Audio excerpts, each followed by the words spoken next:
and putting them together. Well, let's see what we get right here, whether IM will go for that Cassiopeia Azir ban strategy that most teams opt for. Of course, SKT bans the LeBlanc as ever when Easyhoon plays, and first off the board will be Kalista for IM. We're talking about must-ban champions against SKT on red. Ryze Limbs is a must-ban champion in the meta, although we noticed yesterday it was coming through picks and bans. There's so many of those champions that are core to the winning that SKT does, like the Alistar. You have to feel like something will slip through and be available for SKT, a priority pick at first pick. Yeah, and of course SKT just kind of bans around these champions that they don't really prioritize, that LeBlanc, that Gragas. And SKT really has a very solid sense of their identity, what they're going to play, what they're strong at, and they almost always just play to those strengths in the pick and ban. They don't get sucked into thinking that they have to play Gragas or anything like that. They just play their own game and dictate the rules that way. Maokai, bit of a surprise considering Marin's record on that champion. I think it's preparation. To me, that the team prepares very well. It feels like they know what works well for them and they know what works well against them. So they always have something prepared, even if it's a bit off meta. Question is, are they going to take Rumble or Alistar first here? It's interesting to me. Marin, obviously a wonderful Rumble player. It feels like Alistar's maybe the more important pick. It facilitates turret dives. It's good against turret diving. It's banned away, though. I think it's going to be the Rumble first, because otherwise, why would they ban Maokai here? They could take the Rek'Sai, I suppose, but still a lot of junglers on the board. Although Maokai had previously been seen as a more 50-50 matchup against the Rumble, it's definitely been dominating Rumbles in recent play. Rek'Sai is going to be the first pick. Echo looms as a potential pick for both teams, but Easyhoon hasn't showed it in his solo queue match history. Notably, though, Monte Cristo, he has been playing the Victor.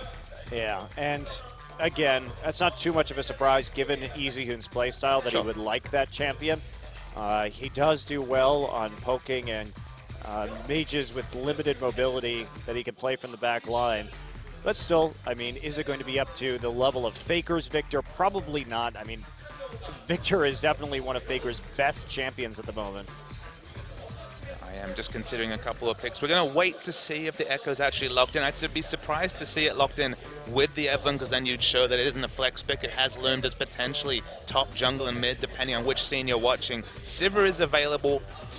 IM's last 2 games in a row were victories on Sivir. Priority for Sivir, a common thing in Champions this season. Yeah, it's just been rising in terms of that draft stock because of what it can do with the engage. And Sivir Sejuani, they're setting up for a big engage already. They should know that the Rumble is going to come out for IM if they don't take it right now. I'd be surprised to see SKT not start to lock in very strong lanes. You already see that Sejuani jungle's picked up very early rotation. This is a champion that you can try and push up your lane, whether it's mid or top, and help your jungler to invade the Sejuani and hold her down. Do not give her the free farm to level 6 potential that the Sejuani is always looking for. The Rumble, as you mentioned, is locked in, and also the Corki is the answer to the Sivir. Yeah, that's not really an answer to the Sivir, though. Most Korean players don't like playing Corki into Sivir when they can avoid it. The Rumble, no surprise there, as that would set up for a very IM composition in terms of that big mid-game AoE damage that sometimes they like to go after. And Mara's just such a comfort pick on that, and they're actually going to grab the Varus right now early on. This is a little bit unusual. You can see they've got the Sejuani and Janna, so potentially you could be using the Glacial Prison for peel, because they've got, of course, plenty of peel coming through from the Janna. It's the semblances of some sort of poke comp, although it doesn't really have an identity till the 5th pick is locked in to really round it out. I wonder what they could be going in the top lane right now. I mean, they could definitely kite with Vladimir as well if Apple wants to return to that selection, but he's going to get pushed in very hard early on. They feel comfortable that they're going to be able to disengage, and why not? Sivir Sejuani, they actually kind of turned this comp on its head. It looked like going to be a hard engage comp, but instead it's a kiting comp when we actually see the Janna and the Varus. So that peel and movement going to be used a little bit differently than normal, and that's a smart lock-in. Take the Annie right now. Try and get onto the Varus. They have long-range engage. I think the Azir is the better pickup here compared to the Cassiopeia. Azir 3-0, undefeated on Azir is Easyhoon. He's definitely shown excellent mechanics on that champion, to the point where perhaps even considered a better Azir player than Faker. And there's not many players or champions that you can really put that sentence together with. I do think Easyhoon is a better Azir player than Faker. Just what we've seen, Easyhoon's Azir mechanics are pretty magnificent. So, what is this last pick going to be? How are they going to complete this kite comp? They're actually just trolling Faker right now. For those of you who don't know, the Gangplank Galio and the Garen are the first 3 champions alphabetically in the Korean client, and Faker always bans those 3 champions in solo queue. That's how people know if you're on the enemy team that you're playing Faker in solo queue, is that if he's banning, he just leaves everything good up to play against it. Wow. And it will be the Galio for the kite. Interesting. Okay, the last time we saw Galio was actually over in the LPL. Acorn was playing that in the top lane. He does have that weird Galio fetish from time to time. The pocket Galio. We also saw Galio mid from EDG. Pawn played it infamously in a loss against Team World Elite in the quarterfinals of the LPL playoffs. So there has been a bit of Galio play. Been some Galio changes being mooted for future patches. But seeing it locked in here is interesting. You played it. Sorry. You, that's correct. Who casted LPL, Papa Smithy? Oh, it's all a Get blur, wrecked. Monty. There was a lot of those games. You played it in the mid lane. I got the right match, but the wrong mid laner. So top lane Galio, again, Acorn, the only person who's been playing it in the top lane. It's going to be wave clear for days. Very defensive lane against the Rumble, but you do have a lot of pushing. Of course, your Q has about 100 base at level 1. You can just spam spells from range. Maybe just trying to wave clear and relieve some pressure from the Sejuani. Yeah, Galio actually does have a lot of control over where the wave in his lane. You can really make a lot of decisions. I mean, the problems with Galio are evident. You can get knocked out of that ultimate pretty easily, and he is very ult-dependent in the late game. Still a bit of a lane bully, especially against a melee champion like Rumble. And, I mean, honestly, works pretty well with their composition. That's more speed, great kiting, great counter-engage. So we'll see how this works. It's fun that he's good at kiting, despite the fact that, of course, his primary identity is an engage mage. He's known for the flash ult. So even though you say he's ult-reliant, to me, he's even more flash-reliant than he is ult-reliant. If he doesn't have that reposition, his teamfight impact, minimal. All right, well, Galio in the top lane. Let's get into it.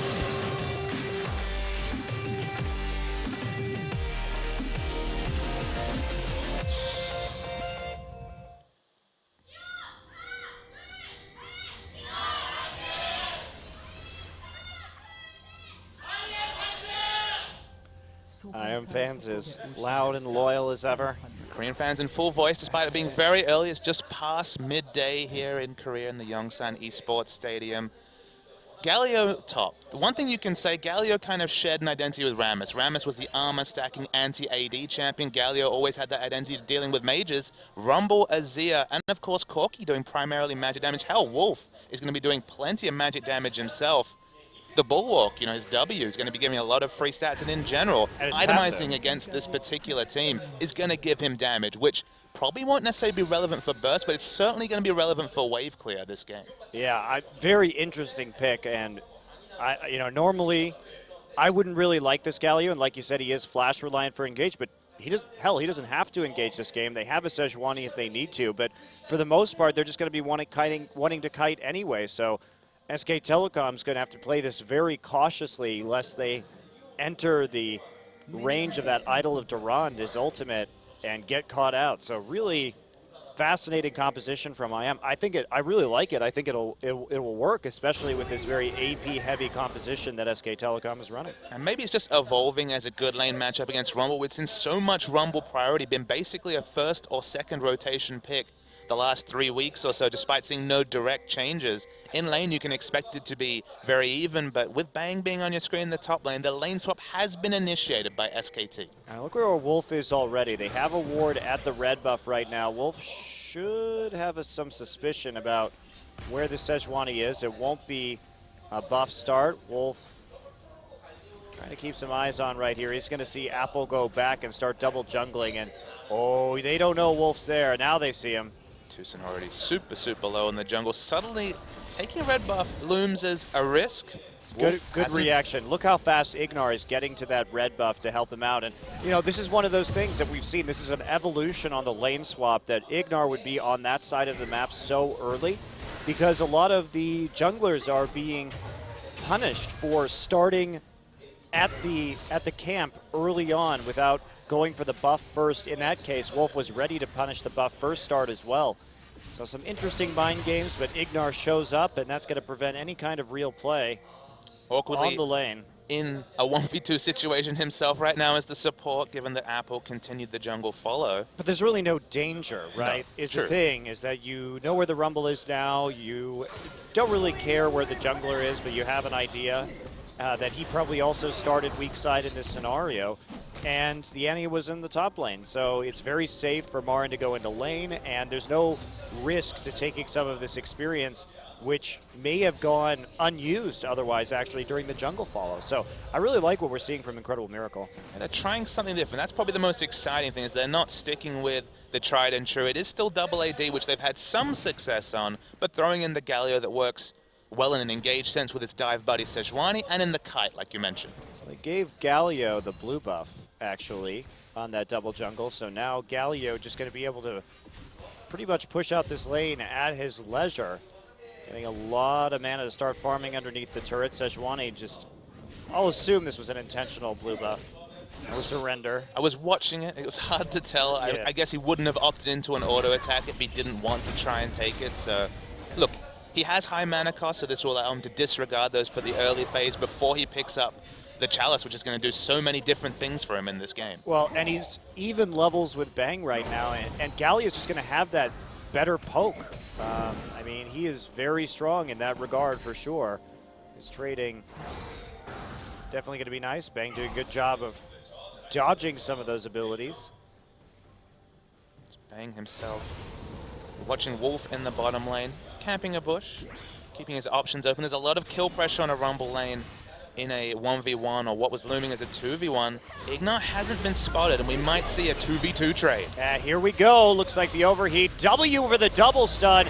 Marin still going in. He's got his flame spitter on. Exhaust is utilized. Tusin's here. Teleport coming through for Apple, and that is going to be a smite. Tusin forces the flash. Marin goes down for that first blood.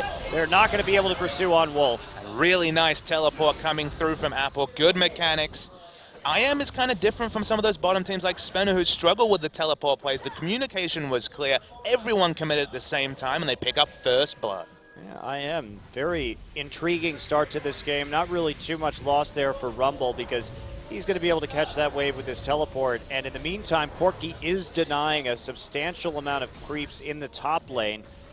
Apple didn't get the kill either. That went over the Roar. Can't even pick up a Chalice that would really... That would be very helpful. Exactly. That would basically do the same thing as the blue buff, give him that infinite laning presence, but we'll have to struggle for at least a couple more minutes before that item can be completed. He lost out on about 2 waves of CS as well. He's level 4 in terms of experience, yes. He's more than half a level behind Marin. We're not sure whether it was worth it. They committed so many members for a single kill. No opportunity to pick up the dragon. I guess on balance, you have to say no. About a 200 gold advantage off of that first blood. So very interesting. It's probably going to end up mostly being a wash right here. So SK Telecom not too far behind. As a result, they did use a couple summoners from Wolf, though, to try and enable that gank. And looked promising at first, but Tusin was there. They had a good read on the play. And Apple was prepped with that TB. Apple now going for a deep ward, and he is seen by Bengi. Bengi being a little cute there in the jungle. We'll see if he's actually going to come out here and make a play. He may just come through the tri-brush and wrap around once he's in lane. Interesting tactic from Bengi, just keeping eyes on the opponent. He knows he hasn't been spotted. There's actually a pink ward in the brush behind. This is some Predator level stuff coming through from Bengi. Bengi's a very smart jungler. Cerebral is the word I'd use. So he comes into Apple. Do they have enough damage to take down this Galio? The answer to that question is usually no. I mean, it is the bulwark, so it does make it quite hard to go ahead and take that out. But Bengi getting a little damage done right there, and Apple out of pots right now. Doesn't have a teleport to potentially go back and pick up the Chalice. So kind of stuck in lane.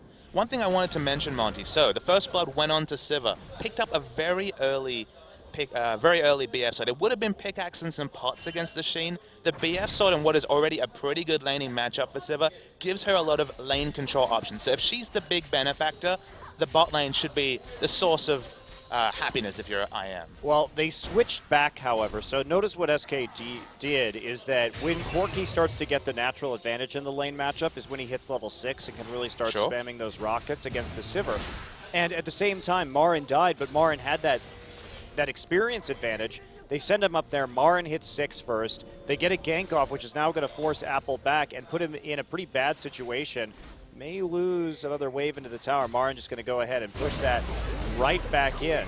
So SK Telecom, I think, doing a good job of managing who was in which lane, given what had already happened in the game.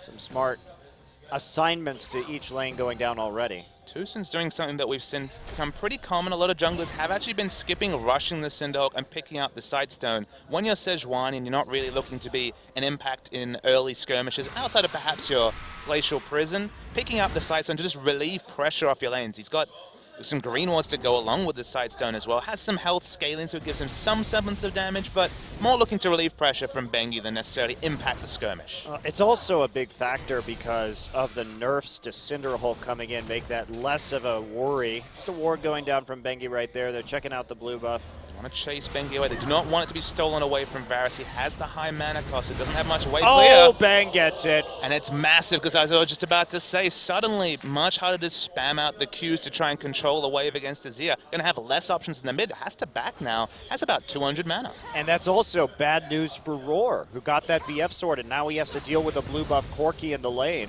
Tusin didn't have his smite up at the time to actually go after it and secure that buff if necessary. It's a pretty nice steal there for SKT early on. You thought that Marin might be sad about the blue buff Gallia. Blue buff Corki, just as annoying. Oh, wow. Frozen actually getting soloed by EasyHoon right there. No mana left. There's a Sand Soldier going in. How far do they want to pursue this? Jana's in from the side. There's the Glacial Prison thrown down to stop Bengi in his tracks. And that's going to be it. But EasyHoon making Frozen take the long way around right there, just using that ultimate to shove him right back in. Got his flash as well. And shades of EasyHoon against Kuro in the finals of Champions last season. The solo kills were the big factor against the Ku targets. Didn't quite pull it off there, but a lot blown from Frozen. Ignar taking a little bit of burst there from Wolf as well. Rocket's getting spell shielded, but Bang has unlimited rockets right now, so he can just keep spamming him out and wear down Roar over time, who is running out of mana. Bang able to clear that wave so convincingly. This makes it very hard for Roar to actually recall. There's a lot of good siege on SKT, Monty, but you're talking about unlimited, and one thing that IM has in unlimited capacity is wave clear. Galio, Sivir, even Varus, the three of them have so much long-range wave clear that if SKT try to play the objective game, they're going to have to really choose their opportunities, because they're going to be limited windows given just how much wave clear we're talking about. Well, same thing can be said for SKT. Even though both teams have good siege, the ability to turtle is pretty excellent for both sides. So really most of this game going to be coming down to how well these teams fight around Dragon and Baron, as opposed to straight up 5-man sieging a series of turrets. And I guess we should return to one of our pre-match talking points, prepping waves in the late game. IM have been noticeably poor at trying to set up any sort of side wave push. SKT, it's one of their strengths. So given that both teams are so even in the turtling game, you'd have to think that that macro level strategy will be the ace in the hole for SKT in the late game. Yeah, absolutely, because that just allows them to dictate the timing and the placement of those fights as well. So just to dictate in general. Yeah, indeed. All right, well, back to this quiet early game. Teleports back up. Dragon not yet actually grabbed in this game, so no real contest around that objective so far. Apple back once again in the top side, going for that Grail. Gotta say, when it comes to top laners teleporting into impact a Dragon fight, usually you never go past a Rumble, but Gallia has to be respected on a very similar level. You can see why IM prioritized the early round Janna, just to stop that being one of the more regular ways of disengaging the Galio ultimate. In terms of interrupts, I mean, the unburrow from Bengi could be a big factor, but if the unburrow is ever going through, they do not have a lot of interrupts left to SKT. Here we go again. EasyHoon gets the ult off Frozen, gets his off as well, but Apple's going to teleport into the mid lane right now. Tusin running around his circle. He's going to get some CC down on Marin and Bengi. The equalizer goes down. Monsoon can't quite save Tusin, and that is 2 kills as Apple will fall towards the end of that fight also. Easyhoon with another really good setup, and that's the big story here. Easyhoon has just been bullying Frozen. Frozen still trying to stack that tier. He's not in a power spike yet, and he has had his turret massively chipped this game. And Easyhoon lanes Azir like no other. He shows aggression in a champion that's mostly been known for wave clear. SKT going to parlay this into the first dragon in full vision of IM. But what are they to do? Wow, well, doing that with Frozen's flash down, there's not a lot of counterplay. If you want to walk up, Azir has that opportunity just to get behind you and shove you back into the rest of the team. Second time's the charm for Easyhoon right there. And wow, that was a surprising turnaround, but Easyhoon really the linchpin for SKT this game. They get a tower off of that, they get a dragon off of that, they get a red buff. SK Telecom just devouring this game, and look at that. The Azir sec mechanics, beautiful. My geez, Easyhoon is just so perfect on this champion. Watching the extended trading coming through. The unburrow was kept up right till Galio was about to proc his ultimate, so instantly interrupted. They fight around the other threats, pick up 2 kills, pick up an objective, and suddenly, out of nowhere, 1600 is the gold lead for SKT. Yeah, pretty significant. Marin going to have to back off this turret right now. Getting a little bit scared of the possibility of Tucson as well. He should be. All alone on that side of the map, and those deep wards giving him enough information. They're going to try and take away the blue buff as well. Man, Easyhoon's Azir mechanic. I don't think I have seen a better Azir player, honestly. Just the fluidity that he can execute some of these combos, the way he can bend with the Sand Soldiers, going over walls is just spectacular. And I think it's apt that we call the Azir engage they showed put off the Azir set, because much like Insect kind of monopolized all the early popularity of the strength of Lee Sin, understanding that Azir can be this aggressive lane as Frozen actually takes the Tibbers but will live because his cleanse is up. But it's an identity of Azir that we don't see very often outside of Easyhoon. Yeah, and now still some scrapping going in the jungle. Tucson's coming around for another stun from Annie. Bang, looking to follow up here. There's some Sand Soldiers. They have to pop the Chain of Corruption just to stop SKT's advance. Apple looks for a flank, but he's going to get shot by the Azir turret. And off screen, I believe there was a duel between Bang and Raw. Bang taking down the Sivir as well. Things going from bad to worse for IM. Oh, wow, SK Telecom, though, just taking advantage of every little thing right here. That one fight in the mid lane with the 2 kills was turned into just so many objectives. And SK Telecom just continuing to play this incredibly dominant controlling style where if you make a mistake, they just eat half the map right up, right then. And look, they seem to be unique in their ability to play the early game. So why don't we try and dissect what their actual win conditions were, what they were actually looking to do. Because remember, the first 10 minutes, not much was happening. The teleport play came through from IM to pick them up first blood. But to me, the most notable thing about SKT's early game is that their first plan, their big plan seemed to be monopolize the enemy blue buff, ensure that Varus never got it and could never get his tier charging or control the mid lane wave against Azir. And there we go, Roar just trying to take the blue buff. Speaking of that blue buff right now, and the burst from the Sheen, that's enough to finish off Roar. Trinity Force actually was completed for that duel, and that's why you saw basically 600 health evaporate between the Phosphorus Bomb and the auto. Wow, so this game just absolutely controlled by SKT, but I think you're right. When they're going for that early, Frozen, all he had was a tier and a pickaxe. He's not in any kind of shape right now to actually fight in that mid lane, and he already had his flash burned, and this is SKT once again looking at what summoners are on cooldown, looking at what plays can be made on the map, and then striking at that moment of weakness. And not only that, but having players that can be so dominant on certain champions like Easyhoon is. And you take away the blue buff from Varus, what options does he really have against the Azir? He can't walk up to auto because the threat of the Azir sec is palpable. Already seen it twice this game. Can't even spam out the wave clear as he'd want to and control the wave because blue buff has been taken away twice. First by Galio and then twice by SKT. Hasn't seen a blue buff this game. And his options in mid, it just plays into Easyhoon, just dominating Frozen. Yeah, and you just can't, you have to play back in that situation. I think if you're IM, and you've got this Varus, you just need to stay under the turret right then, try and get your turret to take as little damage as possible and make more plays with your support and jungler as opposed to putting yourself in danger of getting knocked back with that Emperor's Divide just to farm. I think you just have this kind of split identity though, Monte Cristo. Remember, you have a Sejuani jungle. You don't have the strong skirmisher early like the Rek'Sai. Oh, Flash from Wolf. That was clean. Spoke for itself.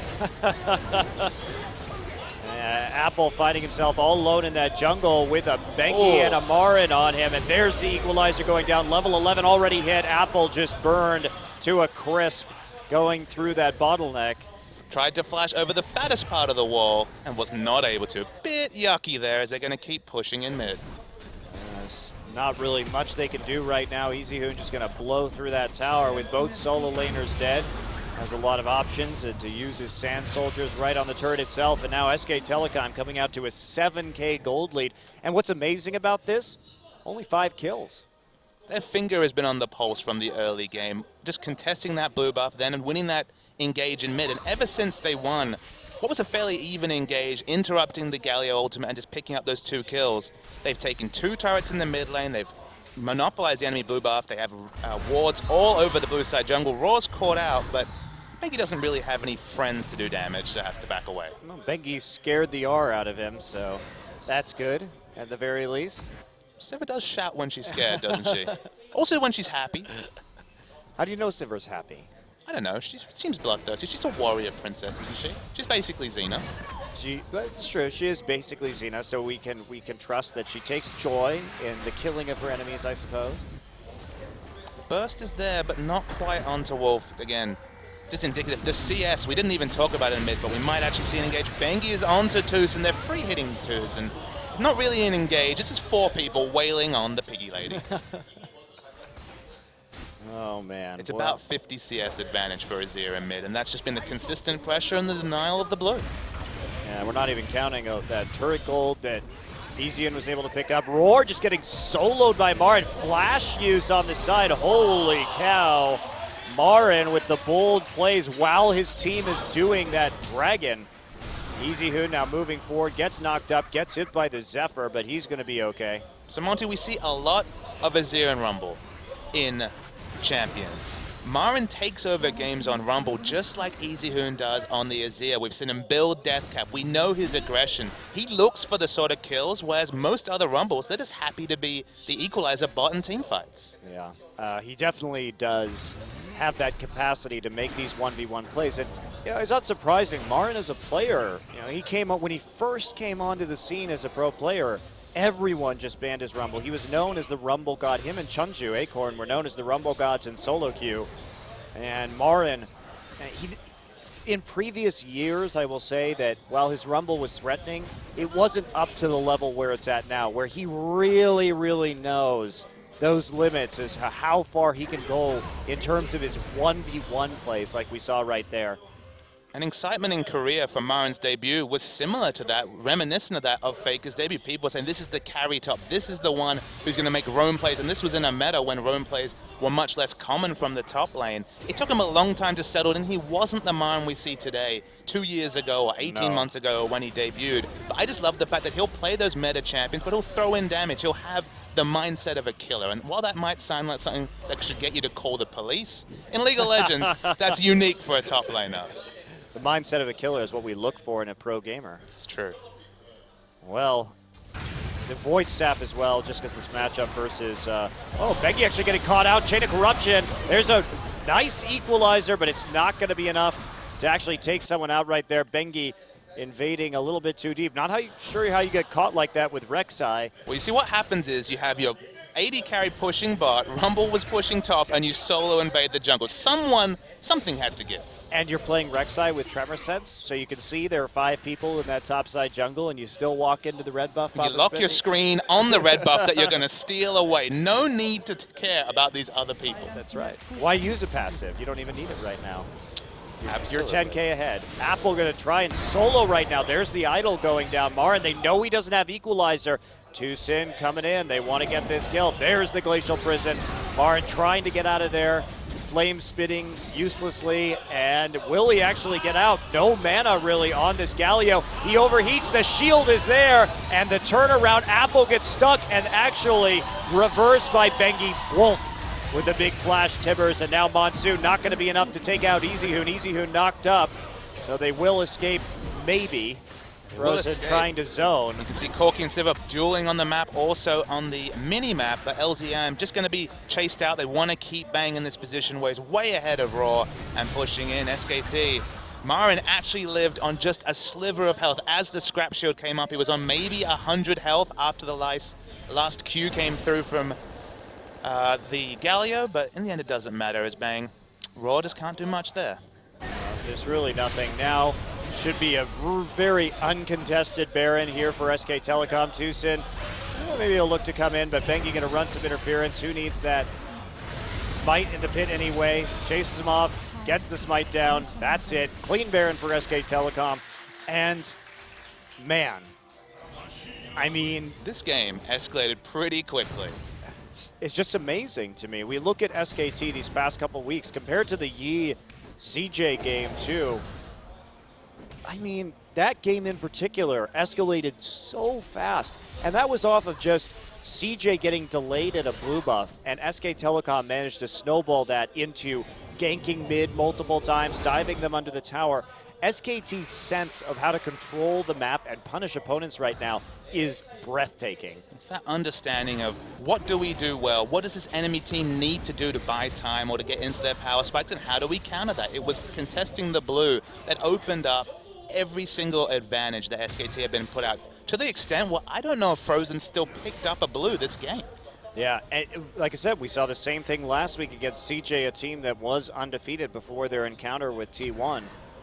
And now with this Baron, Bengi just going to slowly push in the wave. But man, SKT is just playing with an unreal level of control these days. It's been these games against lower opponents that actually slipped up. They've lost a game to Samsung, they lost a game to Anarchy, both teams that are below IM in the rankings. We thought, okay, with Easy Hoon out, there's always the potential that the finger's off the pulse, but that has not been the case whatsoever. Well, this is SKT's last game of the first, well, it's not the last game of the first round robin, it will be next week, but I mean, they are primed now to go 9-0 on the season, really, or on the half, I should say, the first round robin. Marin just going to slowly push in that top side. No one who could really, actually Tusa going to try to engage. Glacial Prison will airball. Now the TP canceled by Marin actually in that top side. Instead decides to go for this tier 2 turret instead. Easy Hoon on pushing duty in the mid lane, and they'll be able to set up a nice siege with the Azir passive once it comes around. All these minion waves are going to be pushed up. At minimum, they can pick up an uncontested dragon because all the minion waves are going to be pushing in so aggressive. Chain of Corruptions misses. A lot of failed engages here for SKT, and LZIM's in that unfortunate position of needing to engage with the composition that they were really hoping to be engaged in onto and just kite it out. But when these towers are going down, they have to do something. And you know, honestly, I do like IM's composition, but SK Telecom is clearly a vastly superior team. Let's take a step back. They have broken the base twice over against triple wave clear champions. Marin's getting a bit cute, looking for an engage. Their Apple already on the front side, just blown up by Bang. Marin takes a bit of a tour under the turrets, and he'll pay for that with his life. Easy Hoon and the rest still focusing down that inhibitor. They get it in the end, creating some zones with the Sand Soldiers, and they'll just back off after losing Marin. And IM can't even start to clear the minions that are crashing onto their inhibitor. There's a re-engage. Bang takes out Tucson. Actually, Easy Hoon picks up the kill credit. The minions might actually take down this inhibitor in the top side as well. It's crazy. They've broken the base at 25 minutes against Galio, Varus, and Sivir, but that's the power of Baron buff and just smart split pushing and use of resources. Yeah, even though this Varus has managed to get into a point where he has that Manamune, still no Muramana yet at 26 minutes. That's actually huge. That should have been done 3 minutes ago. And of course, what's the big reason for that, Monty? No blue buff. No blue buff, and also just not enough time being able to be in lane and farming. Look at that CS difference. Varus just hasn't been able to get very many abilities off, honestly, over the course of this game.